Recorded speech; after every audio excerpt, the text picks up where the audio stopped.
2 months after she was injured and her 4-year-old daughter was killed in a car crash. Broadway star, Ruthie Miles, has lost her unborn child, a baby girl due this month. At the time of the crash, Ruthie was pregnant and was severely injured, Miles' family lawyer, Ben Rubinovitz, told the NY Daily News. This past Friday, Ruthie and Jonathan lost their baby, Sophia Rosemary Wong Blumenstein, continued the statement. The pain suffered by Ruthie and Jonathan is nearly impossible to fathom.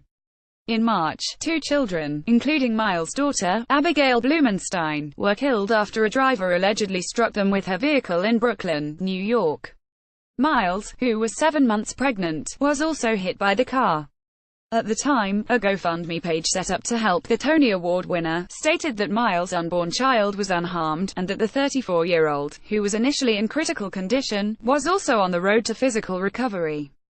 Prior to Abigail's tragic death, a source previously told People the 4-year-old was excited to be a big sister. She was the brightest little spirit, said the source. Every time you were around her, your heart couldn't help but shine. She had the sweetest laugh and the loveliest personality. She was very much like her mother.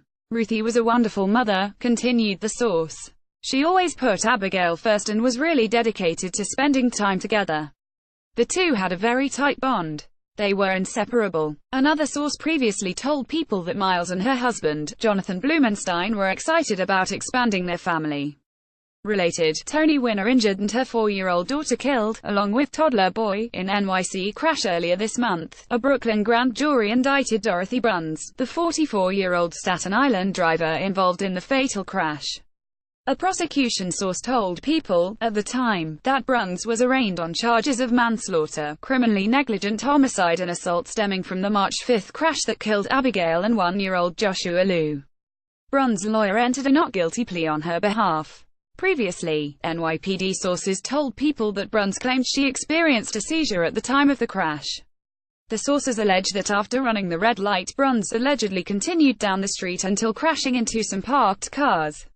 Liu's stroller was dragged halfway down the street with a boy in it, according to the sources.